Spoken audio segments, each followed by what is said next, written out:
Hello. Hi. Hello. Um,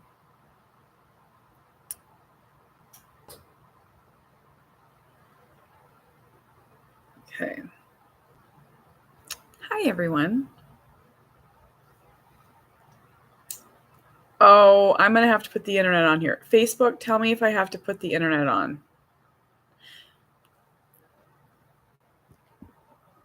Am I super messed up? I will put the internet. That sounds so funny. I sound like I'm like from the 1900s. I'll turn the internet on. Give me a thumbs up if I'm blurry or not blurry, or you can see me. I am in um I am in Wisconsin, and I am in a hotel room, which is lovely. I love a hotel room. I am by myself, which is even better.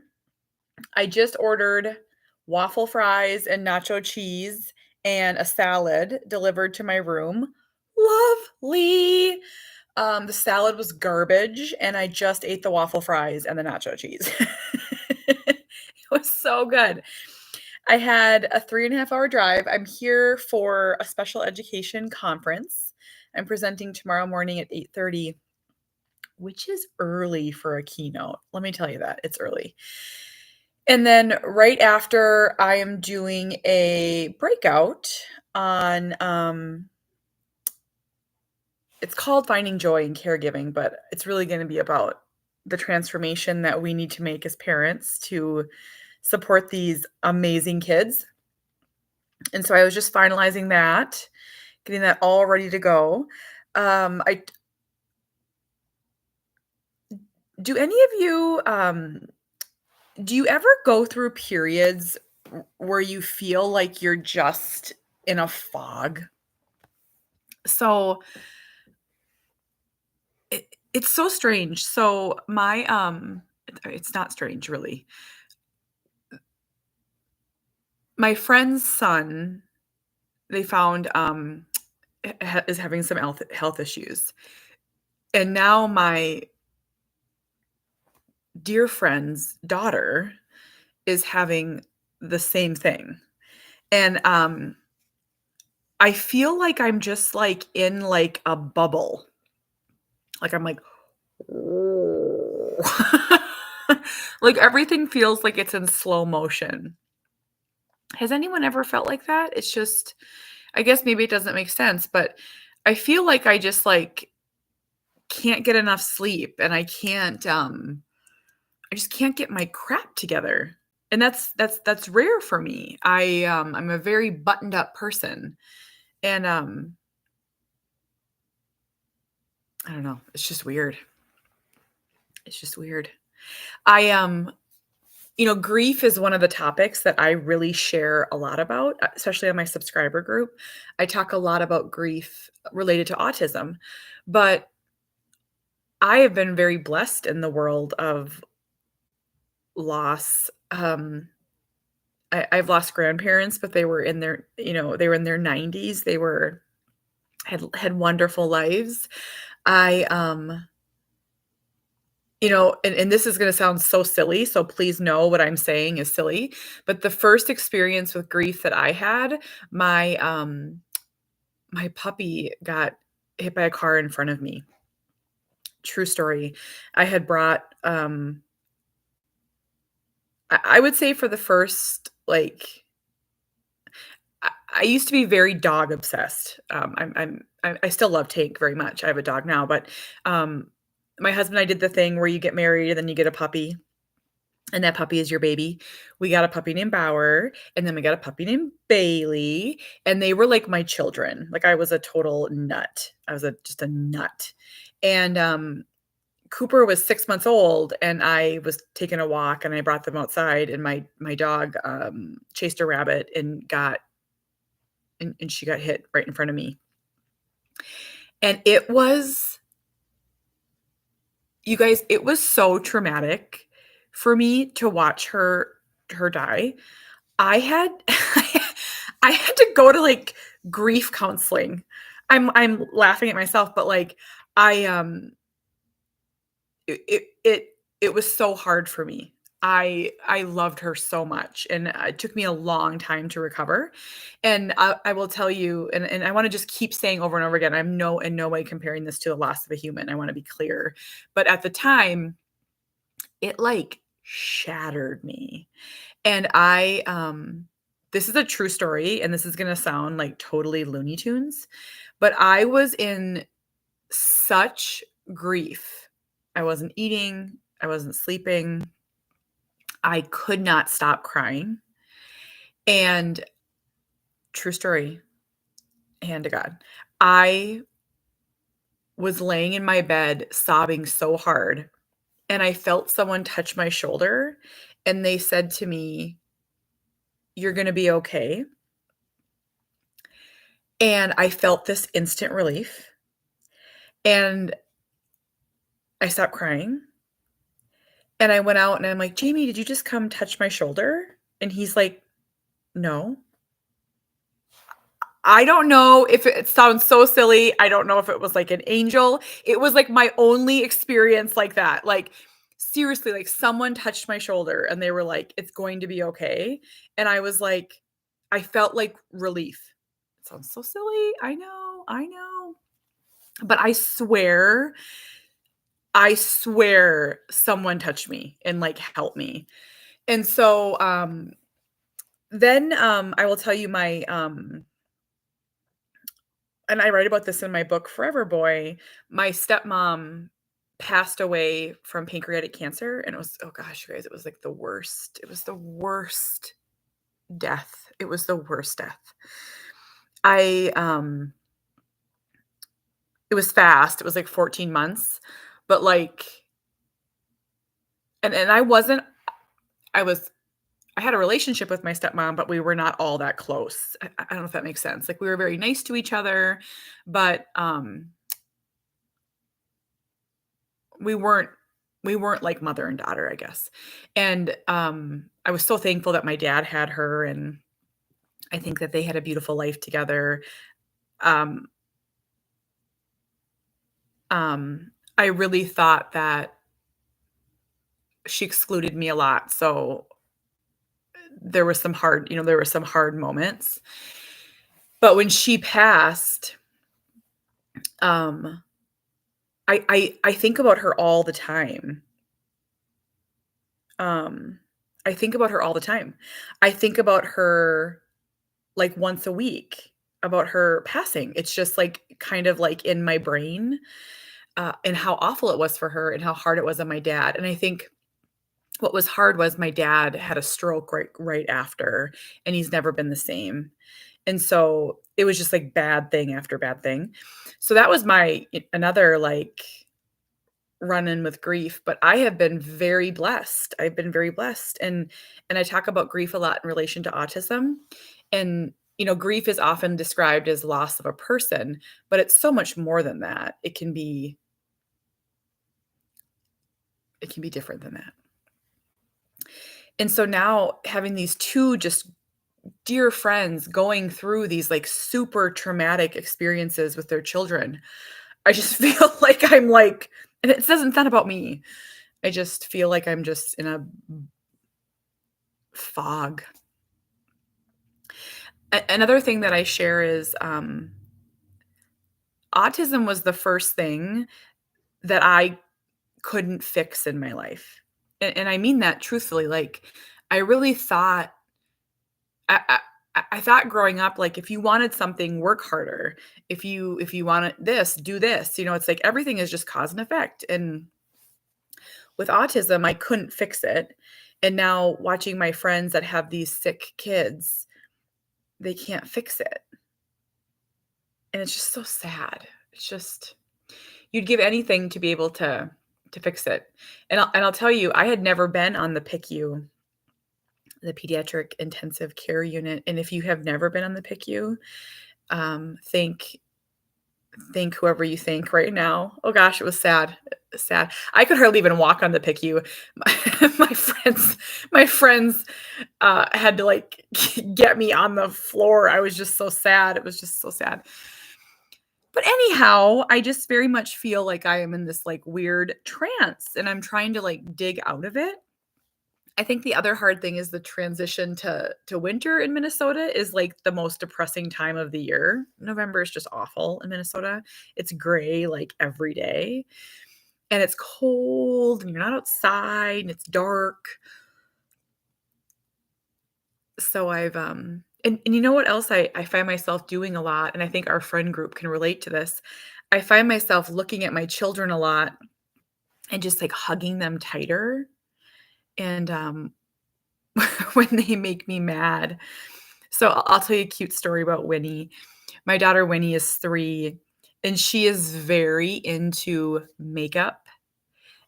Anything she can put on her face, creams, lotions, anything for her hair. And so she has like this constant focus of sneaking into my bathroom and stealing things.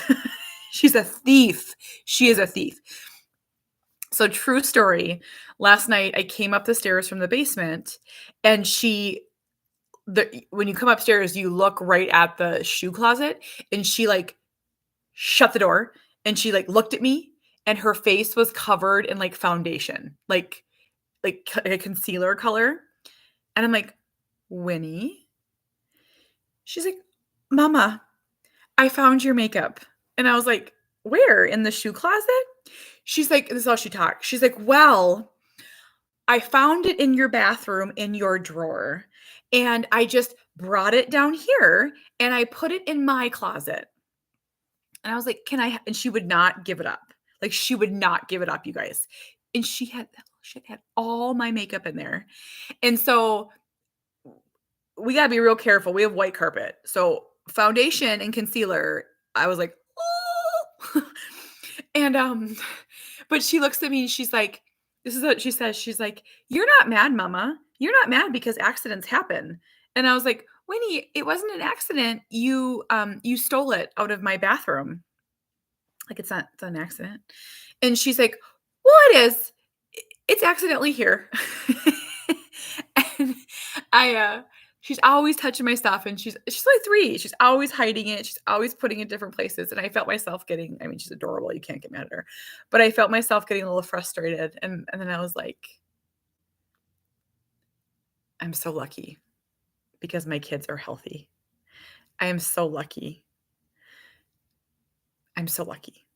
And I will tell you, having these 2 dear friends with these sick kids, it's really put a lot of things in perspective for me. And I think that's a part of life.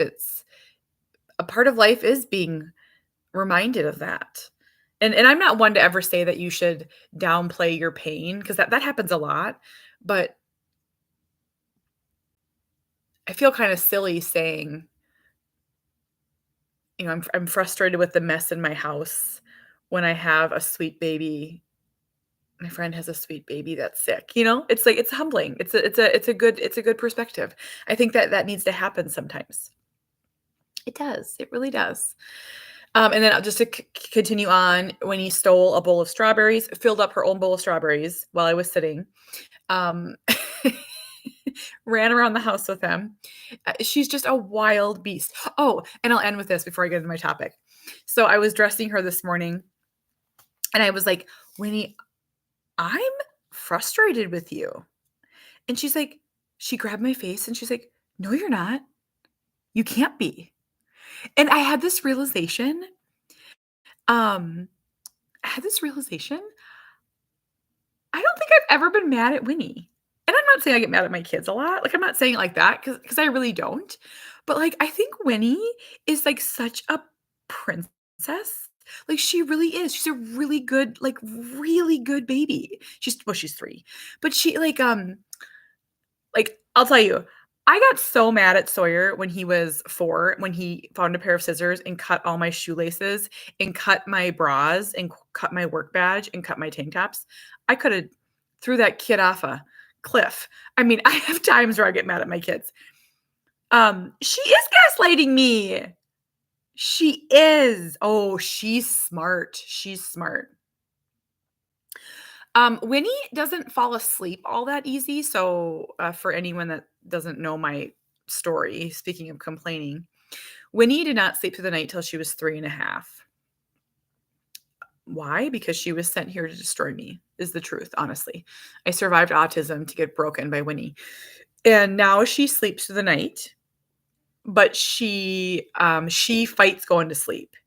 She's thirsty, she's cold, she's lonely, she's scared, she misses me. She slept long enough. Her bed's too small, her bed's too big, her blankets aren't warm enough, she's too hot. I'm telling you. By 9:30, I'm like, "Girl, I will take away everything you've ever had if you do not close your eyes." This morning, she got up and have I shared this with you? We took YouTube away. We took YouTube away from, um, even YouTube Kids. Not that they were on it all that much, but I just think that YouTube is so hard. It is so hard, and I'm not, trust me, not judging anyone that uses it because we used it, yeah, but like for whatever reason, my kids just do not react well to YouTube. They start talking rudely. They start saying things they wouldn't say. They start talking older than they should. I was like, YouTube is done. So all they have access to is Disney, PBS Kids, Netflix Kids. And so on the Kindle, there's like this Amazon Kids games, and it's just cute little things. And so she started coloring. You like touch the things and like it colors, and she really likes it. But so this morning I came downstairs and she said 500 words in 3 minutes to my husband, her dad, Jamie. She's like, "Let's make his tail blue. No, let's make it pink. Let's make it purple. Let's make it sparkles." Ah! And I looked at like Jamie and he was like twitching. And I was like, she's a chatty Kathy. She is just chatty. I've never met anyone that can say as many words as Winnie in a minute, which actually leads me to my topic. I ran into someone today. I'm traveling and I ran into someone today. So this is a true story. This happened tonight. And there is a version of this story that has happened to me 10 times, 50 times, 100 times. So I started chatting with someone that I didn't know, and they said, we're talking about where I'm from and where they're from, and do you have kids? And I have 4 kids, and they're 13, 11, and 6 and 3, and that's a lot of kids. And just the nicest. She was a grandma. She was very nice, and she said to me, "Well, I have a 13-year-old grandson and 11-year-old grandson, and they play hockey and they play baseball," and just really gushing about her grandkids. And she's like, "What about your kids?" And I'm like, "Oh, my 11-year-old plays baseball and hockey." And I always, and this is real, and I'm sure a lot of my mom friends can relate to this. I decide how deep I want to get into the autism discussion. And so I said, my 13-year-old plays adaptive baseball, but he doesn't do sports otherwise. He has autism and sports just aren't his thing. And then she's like, "Oh, I know someone whose kid has autism, someone at our church." And she's like, "He is doing amazing. He's going to be in college." And then right then, my stomach just dropped. I knew what was coming, you guys. I've been doing this for 13 years. And I was like, "That's awesome. That's awesome." And she's like, "Do you think that your son will go to college?" She was so sweet. And I said, "Cooper," and I always say this sentence. I'm like, "Cooper has severe autism, and that looks different. It's a spectrum." And so I said, "He has a lot of challenges around communication and socialization. He struggles. He has these challenges." And I could tell that she was tensing. She was just like tensing, and she was like, she didn't know what to say. And I don't want anyone to ever feel like that. Like, I'm not like, this is where and this is please, if you're a mom or dad and you can relate to this, please, like, say something so I'm not, like, crazy. But people start to get nervous, I think, because they don't know what to say, and they feel bad, and they don't want my child to have severe autism. They don't want them to have a disability. And she was a lovely person. She was I'm glad. I'm glad she was asking questions, but I knew what was coming. And then, she's like, "Well, do you think he'll ever talk?" And I said, I don't know." I said, "Cooper has, like, 25 or so words, but you probably wouldn't be able to understand them because he has a condition called apraxia," which then I explained apraxia. And I said, "But he has a cell phone and he can text. He has a speech device, and he touches on pictures and words and it says things." And it almost like I'm trying to, like, make her feel better. And I was like, "He has some sign language and he's just so communicative." And, um, she's like, "Well, I really hope he talks." Just, and she's like, "For you." And, I'm like, "Me too." I'm like, "Me too." But, I don't it's like this weird role reversal. Like, can anyone relate to this? Like, I almost felt like I was, like, comforting her. Like, she was like, she was, like, sad. Like, she was, like, sad for me. And so here's what I'll say to you. And, um, I get frustrated when, I see posts scolding the way people ask questions about disabilities. And let me explain a little bit more about that. I want you to ask questions because for so long, I was scared to talk about autism. And for so long, we couldn't leave the house and it felt like we were invisible. And then when we were out, it felt like we were under a microscope and everyone was staring at us. I want you to ask questions. Don't worry if you say, people don't know what to say. They're like, has autism, is autistic. Like, they're like nervous to like say it. And it's like, just ask me the question and ask it with kindness and love. And I will answer you. I want to talk about him. I want to educate. I want to share. I wasn't always like that, truthfully. In the beginning, I didn't. I was scared and I was worried and I didn't know how to talk about it. And actually, in the new book, in the Autism Out Loud book that's coming out, I have a chapter where a chapter called "What Kind of Autism Does He Have?" And it's one of my favorite chapters in the book. And I say this sentence, for so long, I told people that Cooper was high functioning. I wrapped high functioning around me like a cloak, pretending. And trust me, in no way am I saying that high functioning or however you word it is easy. It's not. I know we all have our challenges. But if I convinced myself that, then he would talk. He'd maybe be able to live independently and he'd, all the parts.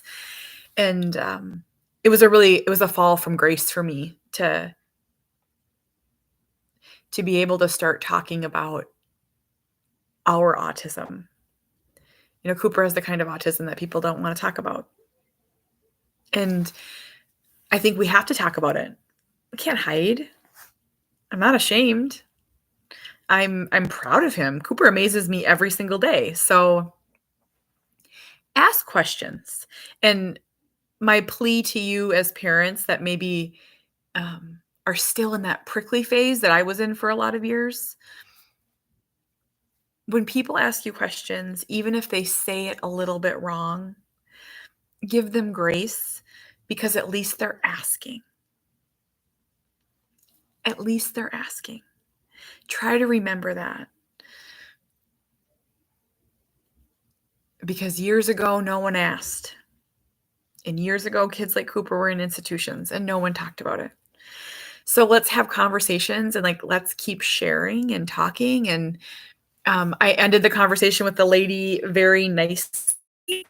I said, I don't know if truthfully, I'll share with you. I can't even imagine Cooper talking. Um, Oh, Angel, can I read your comment? I'm in a wheelchair. I'm also a little person. I would 1000% rather someone ask questions than to stare. I understand kids staring. That doesn't bother me, but it's unbelievable how many adults stare. So I can 100% 1,000,000,000% agree with you. Um Cooper is very Cooper does not blend in.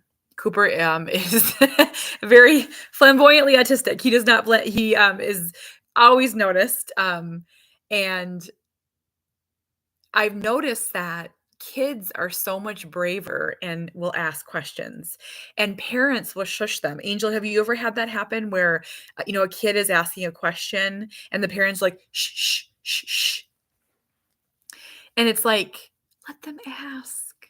Let them ask. I would I would much rather they ask, because you know the good thing about kids, and let me tell you this, the amazing thing about kids is they will ask the questions and then they share it. And then they will like share it with their friends and their parents and they will talk. And that's how we normalize differences, is just by talking about it. But again, I want to say it one more time. When Cooper was 2 and 3 and 4 and 5, I was not ready to talk about it. I was prickly. I was angry. I was sad. So please know that I've changed a lot. And it took time. It didn't happen overnight. It took time for me to get confident and find my voice. And but back to it, will Cooper ever talk? I don't know. I I don't think so. I can't imagine Cooper talking. I was talking to my friend Adrienne about this because her son Amos talks, but his voice is very robotic. And Cooper, when he does say words, it's very robotic as well. I can't even imagine him like saying a sentence at this point. I don't grieve the words every day. I still have moments. I still hold space in my heart. 2% that he'll talk. I still hold on to it. I'm not going to let go. I mean, if I could hear "I love you, mom," like I would give anything to hear "I love you, mom." I would. I would love it. I don't know if it'll ever happen. Maybe someday, but I'm not. I don't spend every day grieving it anymore. I sure wish, though. I sure wish. I am so proud of his texting and his AAC use. I'm so proud of. I mean, Cooper and I have whole conversations.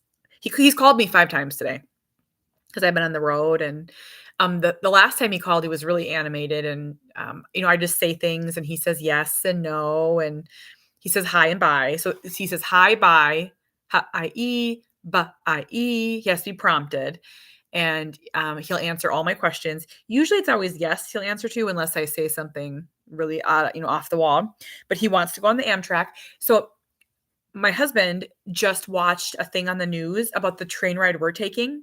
They like took a news crew from Minneapolis to Chicago, which is the trip that we're doing. And he was telling Cooper there's 7 stops, and Cooper's like, "Oh, 7." And then he's like, and there's a snack car, Cooper, and Cooper's like, I'm like, his mind was blown when he found out you could buy snacks. We had to write down all the snacks. Oh my gosh, I love him. He's so funny. So we were talking about the snacks today, and Cooper actually came home sick today. Cooper threw up today. He had to come home. He threw up in gym class. Poor little bugger. I don't think he's sick, so I don't know what happened. It was very strange. I mean, obviously something happened, but he wasn't sick in the morning and he wasn't sick when he got home. But I don't know. Can't tell us. Can't tell me. He also did not want me to leave. Normally he's pretty okay with me going because I'm going to be home tomorrow by 3. But he kept trying to get me to take my shoes off. I love him. I love him so much. Cooper is such a keeper. But I don't know if he will talk. And I think that's hard for people. It's hard for people. I think I've had people say to me, "You're negative." I don't know how you could look at me and think negative if follow me for 5 seconds. I'm not negative. Um, I'm just realistic. I just don't think he will, but I would sure love it. So,